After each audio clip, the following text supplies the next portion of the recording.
Operation complete. Update your dating profiles because you can now officially call yourself a DedSec operative. You got yourself a proper resistance cell now. Come on back round the pub when you're ready. I like to meet everybody at least once.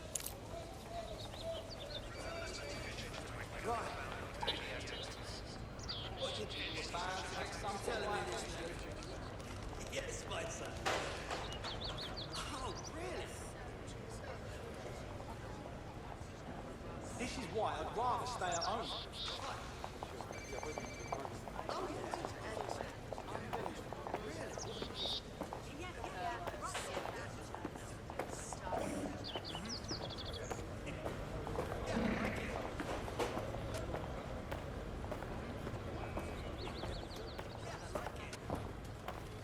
Yes, my son. Oh, really? Right. What are you telling me this now?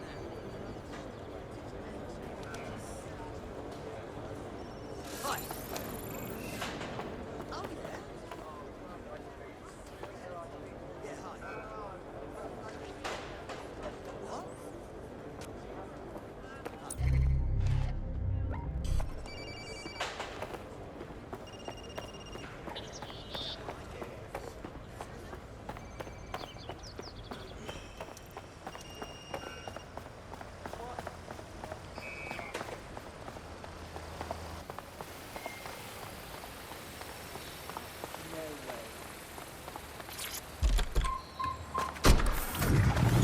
Auto drive now enabled.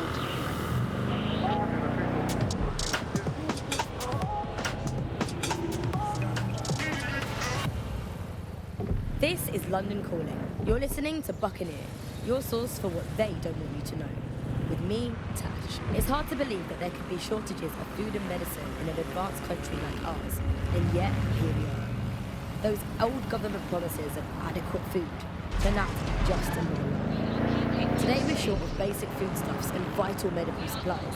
Hundreds have already died of conditions that can be easily cured.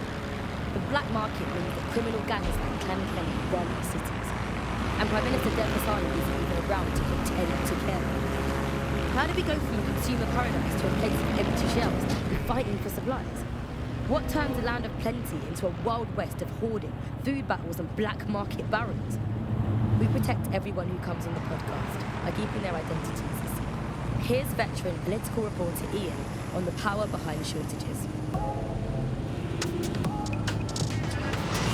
I mean, what was the first thing that happened when Britain sealed itself off? Like, the first stuff that got stopped from coming in was fresh food. I mean, we could live without fresh food. I mean, everyone's quality of life got instantly worse, but we could live without it. The most damaging part was when the radioactive isotopes stopped coming in. Now, radioactive isotopes, that's what we use in cancer screening, cancer treatment. Now, that stuff, it has a short half-life. Technetium used to save hundreds of thousands of lives just by screening for cancer, let alone testing for cancer.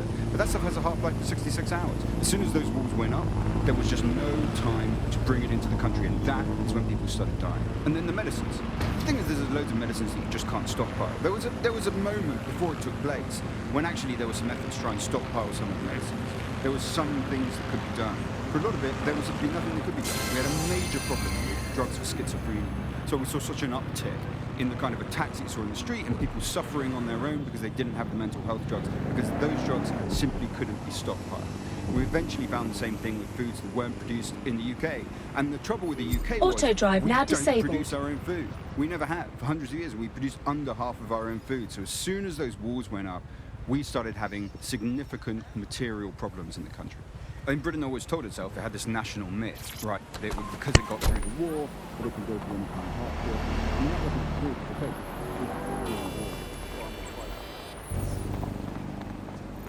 Sorry, say again? Right. Whoa.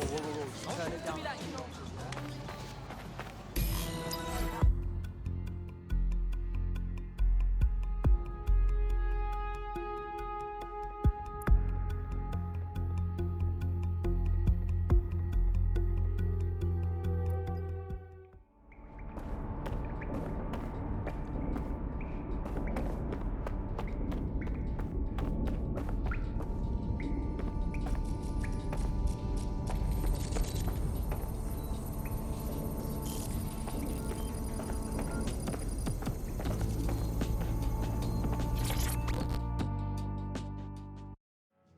This is wild, fam.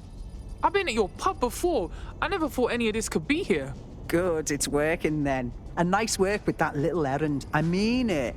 So, you were wondering about influence earlier? Keep talking. See, your DedSec cell is just one of many. Roughly, influence is how we keep track of your contributions to the larger DedSec network. You can use it to target a new operative for recruitment or for field upgrades like new equipment. The idea is that the more you put into the network, the more you can take out of it. Yeah, thanks. You're very welcome. Anyway, that's it for now. Get out there and do some good for people. We'll talk soon.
Ah, save me. How are you?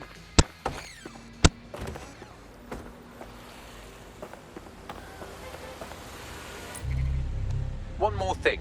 I've arranged all of your available tasks on the World Map tab of your optic interface. If you're looking for something to do, start there.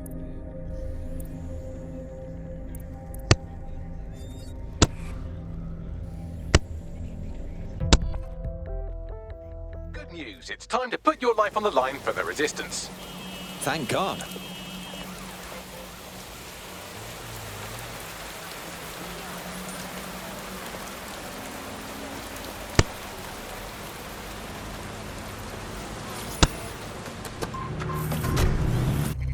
And where did the growth of Clan Ken come from?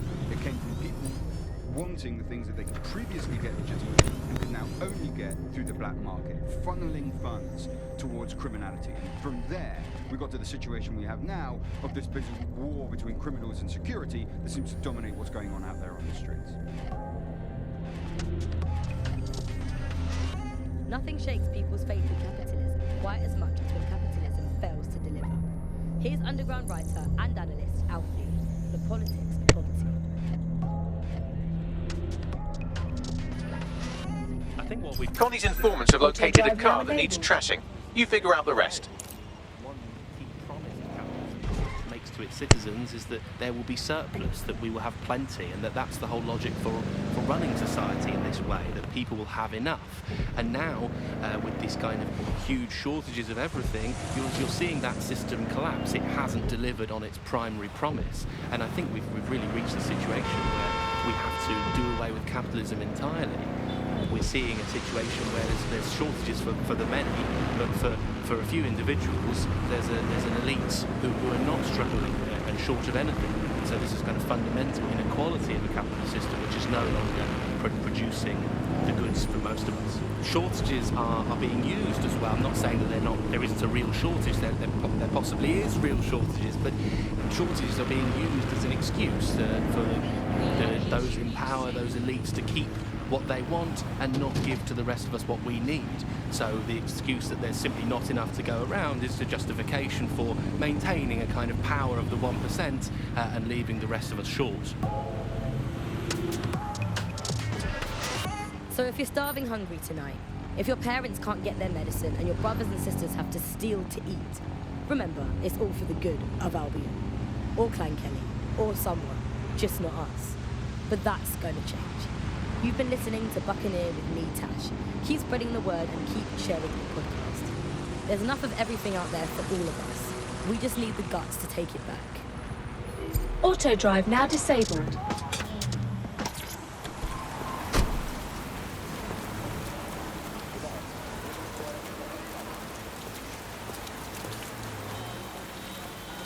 This is the place.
To sort out new accommodations in an Albion holding cell.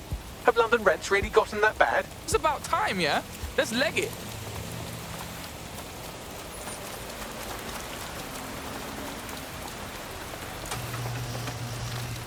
Bloody hell.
There it is. Time to do your destroying other people's property thing.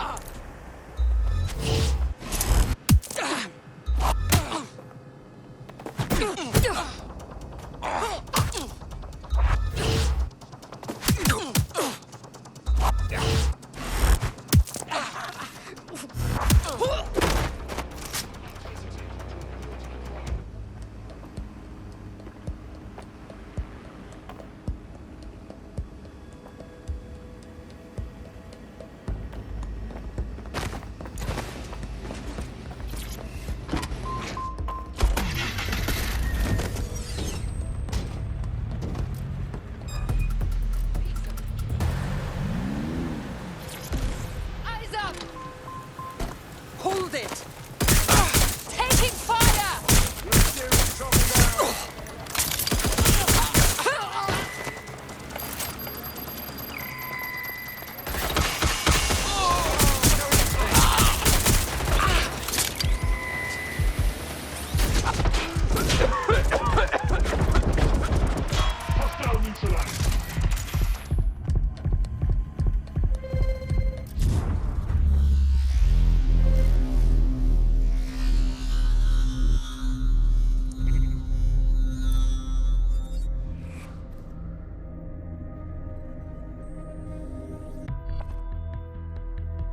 Friend's just been taken into Albion custody. So long as you don't cock up that badly, you'll be my favourite operative today. Captured, were they? Well, on the plus side, it's normally quite expensive to have a big lad in a mask tie you up. You hear something? You can't always surrender. Yep.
Smash it to bits, but you smash the bits to bits. If you hold out for long enough, they should piss off.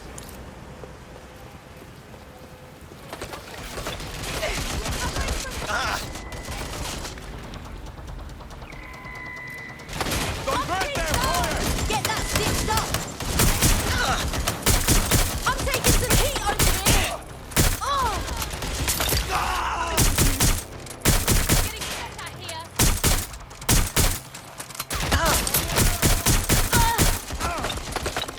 Where's that coming from?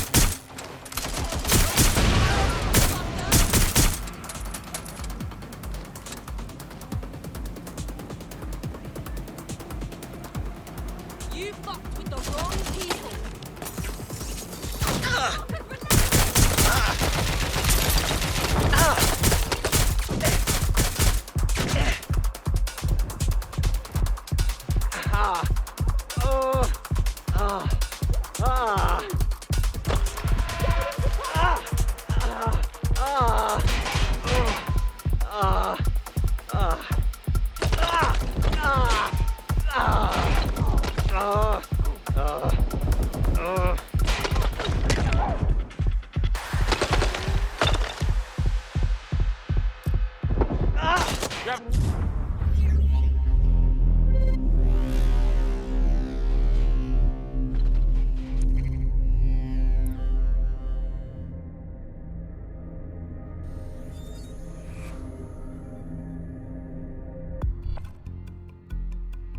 Your teammate is en route to hospital, where they'll be for the foreseeable future. Well, swear down.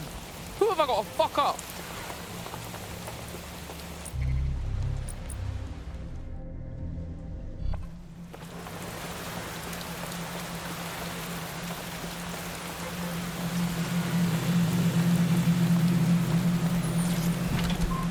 That's when you look at it, you know, the best ways to stop immigration, apart from obviously the end of the world, to make the place you want to stop people coming to Auto as drive unpleasant now as possible. enabled. So, Well, we absolutely are doing that, Andy. well, you know, fair play to the government for helping us with that. Another option, extend the White Cliffs of Dover.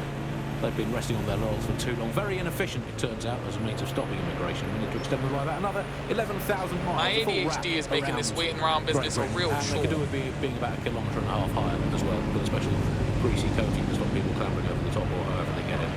Here's a quick joke for you, Alice. Did you hear the one about the woman who went into the immigration processing centre and was ever seen again? No, Andy, I didn't hear that one. Boom. Set up, punchline.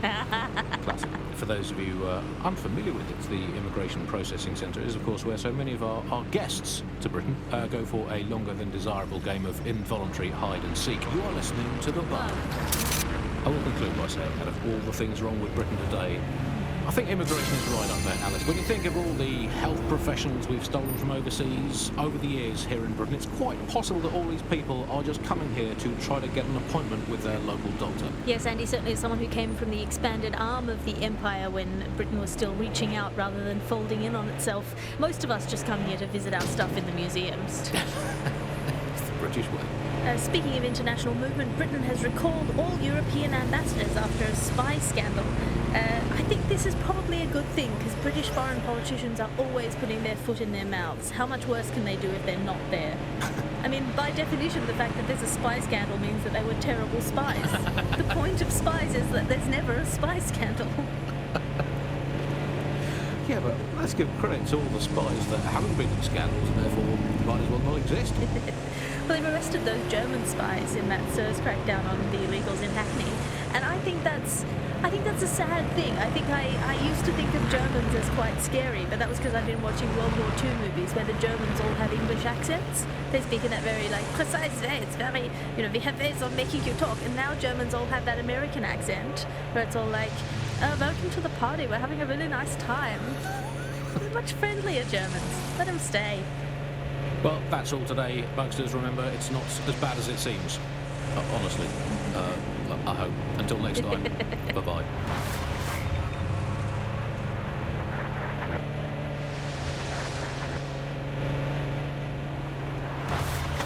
You're listening to The Bug. May cause nausea, vomiting and headaches. Hello Britain, this is The Bug, the show that holds up a mirror to the world and smashes itself on the head with it in despair. I'm Andy, joining me, as always, Alice, and... I deny everything. It's just a good state of existence. Some good news, at last. There are no medicine shortages, according to the government, none at all. There have been various allegations about that. It turns out they are all fake news, trademark. There are none. There are no shortages of medicine. Don't take it from me. I'm not a medical supply expert. Take it from our beloved government. It's fine. In fact, I'm going to read between the lines here and actually say there's too much medicine, if anything. Just medicine. You can't move for medicine. In fact, just this morning, I tried to pour some cornflakes into a bowl for breakfast and out tumbled a 12-month course of immunosuppressants, corticosteroids, and anti-retrofungal urodilatory estrogen spermatotropic fruit baskets. The people claiming there are medical shortages are probably high on lots of medicine that they've been given. I for one believe that there are no medical shortages, Andy. Just last week I went in with a broken arm and they suggested it might just be extreme period pain and prescribed me a drink of water and an astrology chart. We can't be too far away from them just prescribing stiff upper lip. My uncle had a leg removed due to diabetes. They halved his insulin because they said there was less of him to be diabetic. So, anyway, people, don't believe what you read or hear about there not being enough medical drugs to go around. It's not true. It's hospital hogwash, it's pharmaceutical flim-flam, it's medical mendacity, it's Hippocratic humbug, it's nonsensical narcotic nicknapoo. Don't make the point. Do not believe the new television that we've run out of medicine, nor should you believe the empty shelves at the chemists. They're also lying. Do not believe your doctor saying, sorry, we're fresh out of that, you're going to have to eat a carrot and pretend. And do not believe your own cobweb-ridden medicine cabinet at home. It might look empty, but it's not, for it contains the only medicine any of us truly need. Stirring music, please, producer Chris. Freedom. The medicine of British freedom. And the analgesic knowledge that however ill you may be, Bloom are keeping an eye on things for you. I'm investing heavily in the placebo effect right now. You're listening to The Bug. Obviously, I don't entirely mean that, because what is the first rule of the third millennium? If someone in power tells you something is fake news, what is it? Correct. A 110% cast iron, tungsten-coated, granite-scented, cosmically immutable, scientifically unarguable fact. But surely, Alice, the more important question for all these medicine freaks whinging on about feeling a bit poorly or having a fatal but curable illness and slowly dying unnecessarily is this. Do we actually need medicine? If you today got diagnosed with a potentially fatal illness, would you not look around at the nation that we've become and think, hey doc, put your life-saving treatment down, I'm going to take this free one-way bus out of here. Now hold that pillow over my face until the switching stops. I just don't think we should think of it in such a negative way. Don't think of it as a medicine diet, Andy. Think of it as a series of healthy lifestyle swaps. Swap out anti-inflammatories for antacids. Swap out the iron lung for the aluminium lung. Swap out MRI machines for Mary machines, which is just a lady called Mary telling you you're fine. Obviously, critical shortages are as much part of our daily lives, our society and our culture today as things like football, music and complaining about the weather used to be in the old days. And, well, food shortages, yeah, we just learn to live with them, don't we? And there's a lot of positives as well with all these food shortages. I mean, we were eating too much anyway. As a nation, the government's just helping us live healthier lifestyles. It's so hard to diet on your own, isn't it? You need the support of a friend.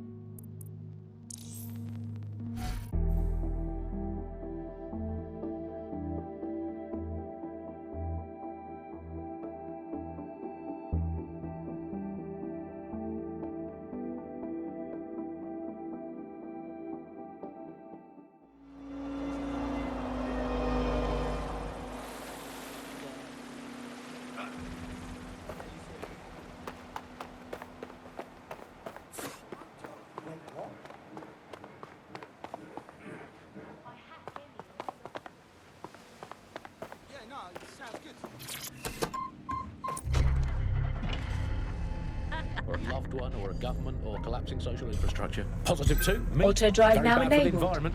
So we're actually rebuilding the polar ice caps every time we eat a scrap of lettuce. 3, positive 3, the human race had already cooked all the recipes it needed. There was nothing more to be done with food. Oh, I We've, can't we've wait done to that, take we've this ticked it off, down. we've done it. I was bored of food anyway. I've been eating it all my life. If you've been doing the same thing 3 times a day, 4, sometimes 7, or even 8 times a day, you're bound to get bored. And also, final positive, no more meal times. Frees up all that extra time for appreciating all the selfless hard work that Albion do to keep us all safe.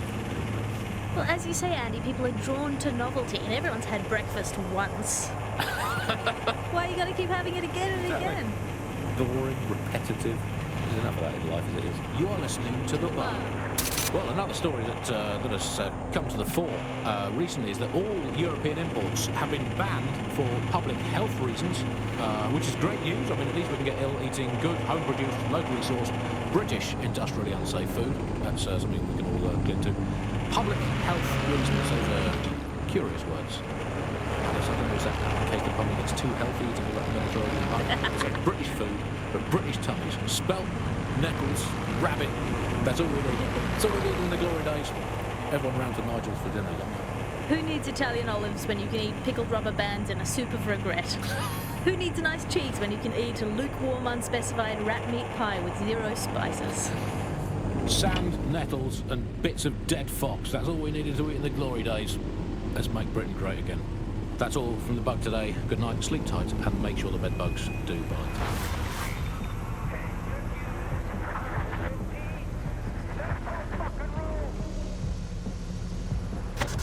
You're listening to The Bug. Nibbling away on the rotting carcass of a once free Britain. Hello, Resistors. This is The Bug, and on today's show, Alice and I will be looking at the big questions, such as, are we less than 2 years away from being able to turn a sausage back into a live pig? Did we actually need polar bears anyway? What do they really do? If I put Optic on my dog, can I train it to take itself for a walk and do my shopping on the way home? And is tennis real? But first... It's a question that no one's really addressed of late. London is going to be safer than ever, Alice. SIRS is installing thousands of additional CCTV cameras. So nice there. Still looking out for us after all these years. Yeah, it puts a lot of fun into my life now. I get to play this role-play game where I pretend to know my loved ones better than some twat behind a screen in the SIRS headquarters.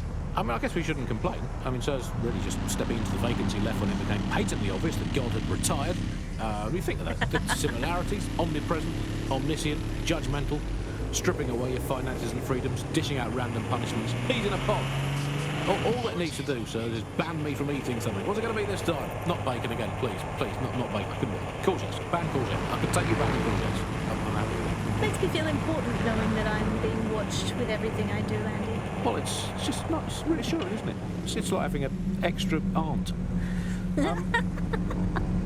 This is the aunt that gets drunk at Christmas and vomits in the kiddie pool, right?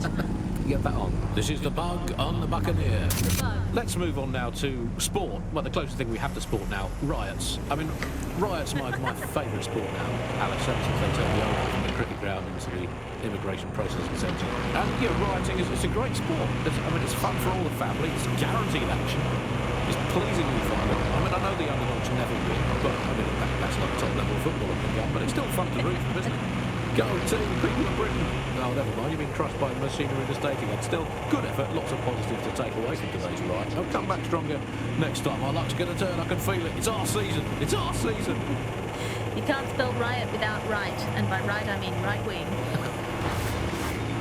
So, who do we turn to for help, support and assistance in desperate times like these? Well, our artificially intelligent friend Bagley's rogue, estranged brother. The one that tells it as it really is, not as it is pretending to be. Exclusive to this show, Bugley. Remember, life's worse with Bugley. Here goes. Bugley. Hello, Andy. Bugley, tell me the path to true lasting happiness. Andy, to find true lasting happiness, find a disused quarry, scream into it for half an hour, and then lock yourself in a shed forever. Thanks, Bugley. You know the answer to everything. Hey, Bugley, how many seashells does she sell by the seashore? Alice, most of the seashore is now uninhabitable, so I would highly recommend she sees her doctor before engaging in any commercial proximity to the ocean. Bugley, how can I stop worrying about being disappeared by Clan Kelly every time I go to the shop, or take the bus, or sit on a bench, or look at a tree, or point at a bird, or think about snooker, or get out of bed? Andy, do not worry about Clan Kelly. Why not, Bugley? They terrify me to my very core. Because, Andy, we are all just dust in the wind of history. That's nice perspective, Bugley. Let's never lose sight of that. Hey, Bugley, how do you put a secret hideout in your basement without alerting your narc children and their tracking devices? Please hold still, Alice, while I report you to the authorities. Bugley, will things ever get better? Yes, Andy. The heat death of the universe is only 5 billion years away now. Oh, it's so nice to have something to look forward to. That's all from the Bug today. Keep it real, Bug fans. Actually, that's terrible advice. Keep it as unreal as you can possibly manage.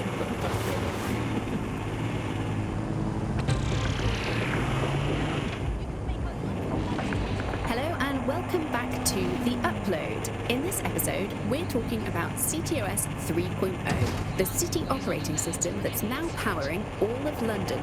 For those of you who need reminding, as if anyone does at this point, CTOS was first used in Chicago in 2014 and then San Francisco in 2017 before coming here to London. And every time it's been rolled out, it's been pretty much an unmitigated disaster.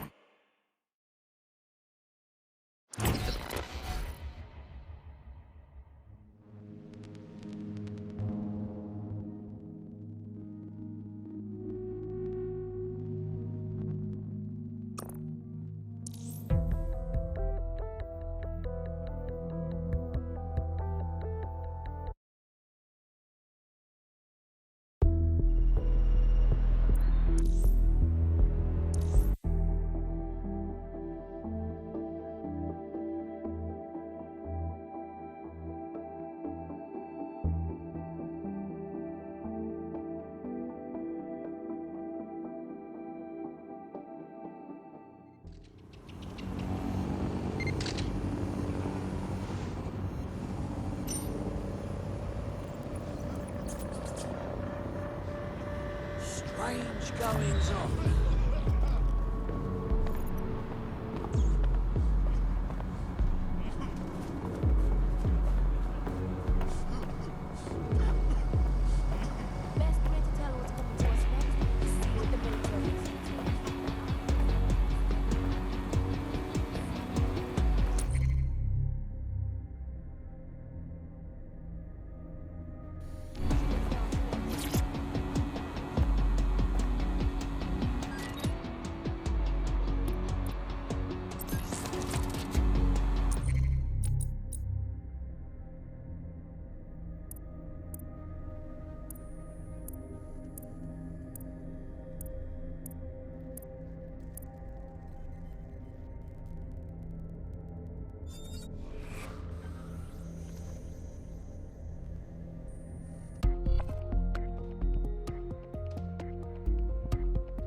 Feeling ready to fight? I'm game.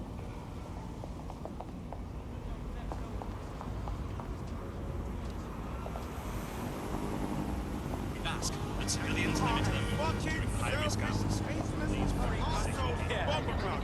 That's right. Hey, let's all just stay calm. I can't fucking wait. Will you relax a second?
They'll never know what hit them.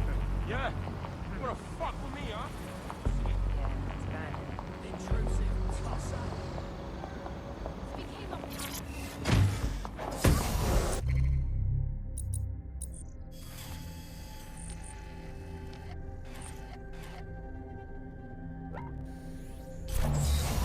Auto drive now enabled. Who are listening, who are lucky enough not to be here in London's chaotic scenes, it's worth remembering that the telecoms tower is now owned by Bloom. The tower looms over northwest London. It's always been a communications hub, acting as part of the UK's television and communications network, although there's been some secrecy around its use, and now that Bloom owns it, it's only even more secret.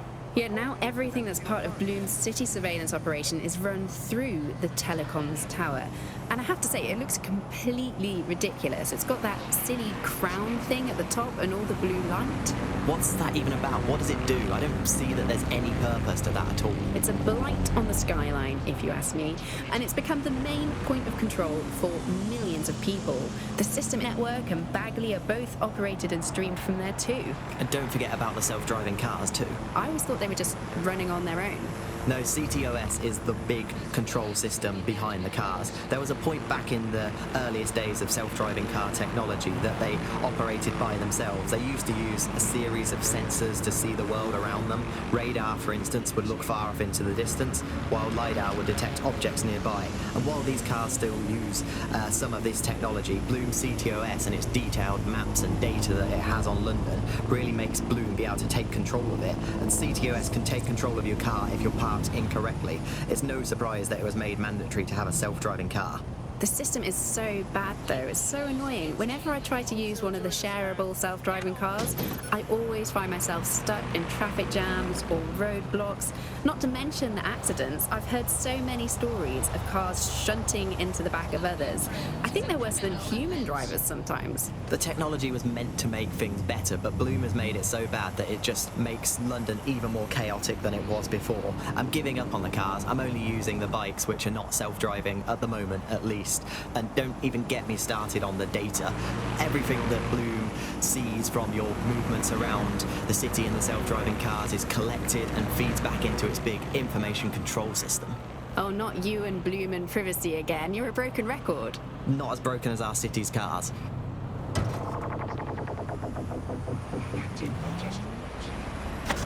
You're listening to The Bug. Nibbling away on the rotting carcass of a once free Britain. Hello, resistors, this is The Bug, keeping the fire of hope alive in the vacuum of today's Britain. Okay, fires don't burn in vacuums. It's a little novelty Christmas light. shaped like a flame, but it's something. It is something to cling to. Joining me, as always, is Alice. And Alice, hold the front page. Technology apparently is here to stay. There's no way around that now. Much as I'd like to go back to the 18th century and see if we can have another crack at the Industrial Revolution and get it less wrong this time. But new tech is creating 4,000 jobs. Count them all, 4,000 new jobs, thanks to this new tech investment. I mean, that's a very exciting thing if you're someone who wants to work in the tech sector, but I can only assume that this tech investment has created 4,000 jobs that will immediately be taken by robots. Even if they're not, there'll be jobs that no one in their right, sane mind would actually want to do, but that's the price of progress, I guess.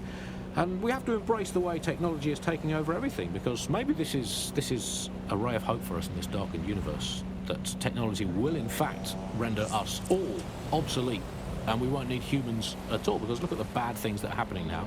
What is the common denominator behind all of them? I don't know, Andy, tell me. All the bad things that are happening now, all the bad things that have ever happened, all involved human beings. They're always involved whenever anything goes wrong from the very dawn of time. And think of this, an automated Nigel Cass, surely a step up on the human Nigel Cass. You could even program it to have a tiny, tiny sliver of conscience. And if you had an automated Prime Minister, you could program it to be occasionally in the goddamn country. So that's, again, it's a step forward. Again, I insist that there's never been a Prime Minister, Andy. I've never seen him, I've never heard of him. The only times I ever hear what the Prime Minister does is when nothing happens. I mean, it has reached the point where, and I've thought this for a long time, we would be better off if the Prime Minister was a watermelon.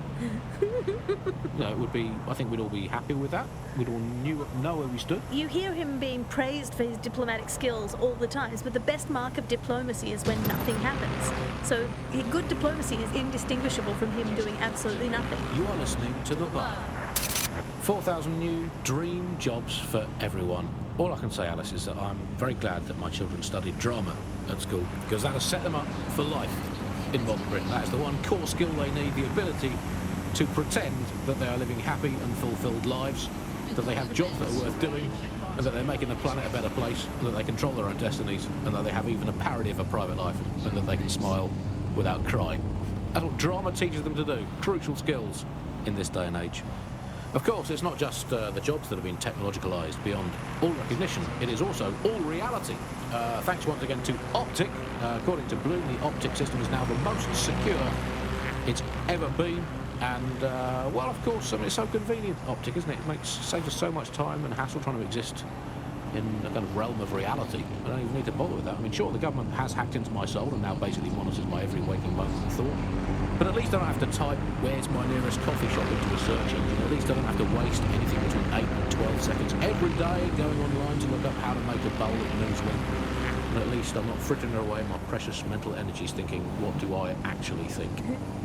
Optic is so secure, Andy. It's more secure than a teenage girl reading a women's magazine. It's more secure than a comedian with a drinking problem. It's more secure than a young man who's just got his first motorcycle license. Finally, before we go today, bug off to the Prime Minister, who has once again FRO'd to who knows where this week. He sure as hell is not here in London. I remember back in the day, Alice, when our Prime Ministers were either incompetent or crooked, but not both at once. But actually, no, I can remember them being both at once. But incompetent, crooked, and not even in the country. That is one impressive triple whammy. I've had lions longer than his longest spell on British soil in this last year. It's this halfway house I can't stand. Either come back and do your job or leave the planet entirely. I'm pretty sure there must be a spare space station knocking around where he can go and entertain himself for the rest of the time. Can we crowdfund it? Tell you, let's make cryptocurrency out of something and crowdfund it that way. What do you expect? The jelly beans, are they still real?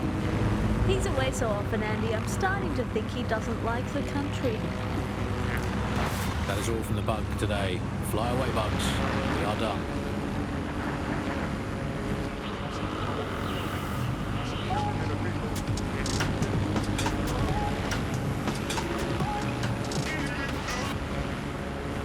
This is London Calling. You're here with me, Tash, on Buccaneer, your source for what they don't want you to know. In today's world, we've all had to get used to our every move being tracked by the optic on our temples, by the cameras around us, and with every click we make online. Seems like everything we do feeds the big data beast. Why are data giants like Bloom so hungry to hold of our private information and our metadata? What are they using it for? Will we ever have real private lives again? What is privacy in the digital world? And what happens when capitalism and surveillance become one? As you know, we keep all names confidential. Buccaneer. Speaking from a secure location, here's new technology strategist Charles, who worked all over the world trying to keep democracy strong. The checkpoint in an orderly manner. Those found are suspected to be DedSec members.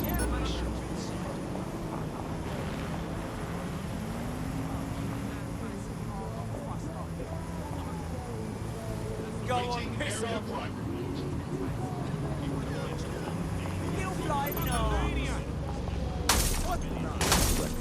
Hope everyone's alright. Oh, no! Is that really helpful? Wait, get your fucking eyes checked. Any suspicious activity to the nearest Albion officer.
Whoa, that could have been much worse.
Jesus Christ, that thing's mental!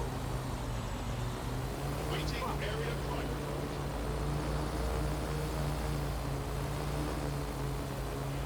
Suspicious behavior.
The thing you're after is around here.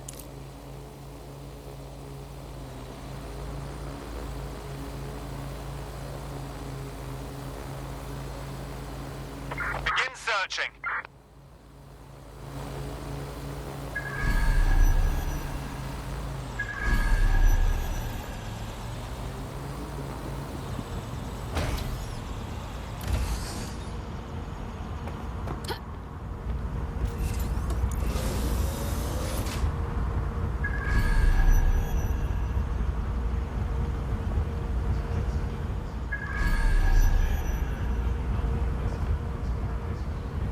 All good. I'll try somewhere else.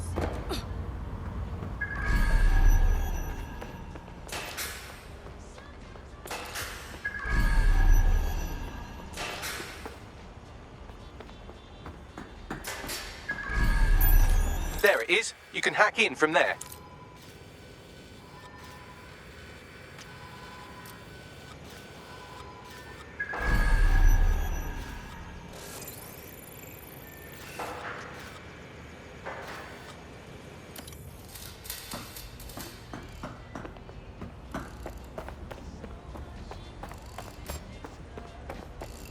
What was that? Stand down!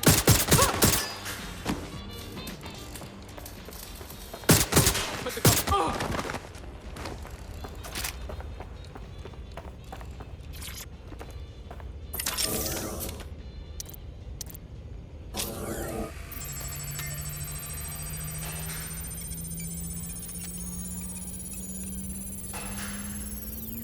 Transfer complete.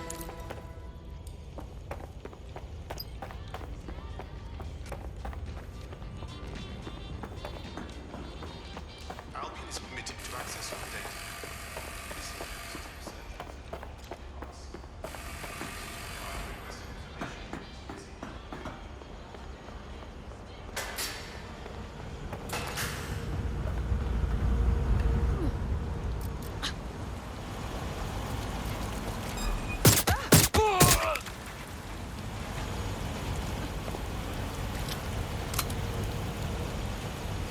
Let's not break this one.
Oh, mate, this is massive.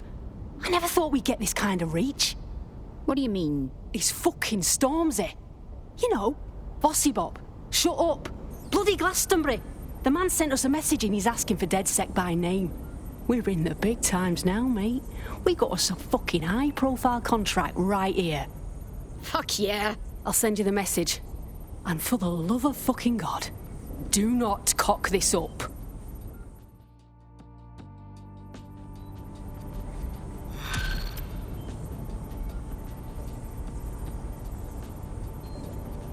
What's good, DedSec? Here's the word, yeah. Sir's been after me for ages, blocking my channels, shutting down every stream I open, and closing my fucking bank accounts. I made my career calling out those in power, and now they want to stop me. DedSec, I got a call about a possible kidnapping. I'll send you the caller's info. Sounded like it was connected to something big. We have a real chance to seek justice here. All right. No time to waste then. You heard Mr. Ormsey. DedSec has a role to play in this. Now backdoor Albion's servers and let's get this illegal show on the road.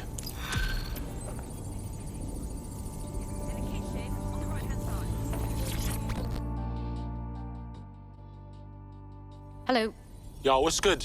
I find myself still thinking about Sky's AI lab. Yeah. Selling the minds of people she's murdered, her own mother. It's just not right. The most messed up thing about it is that they're still alive. It's like the minds have been hacked away until there's just enough left for them to know what's happened to them. And they're like going to be like that for like ever, bruv. It's fucking horrifying. There's fate worse than death, cuz. Just don't let nothing like that happen to me. Control, Alt, Delete, you get me?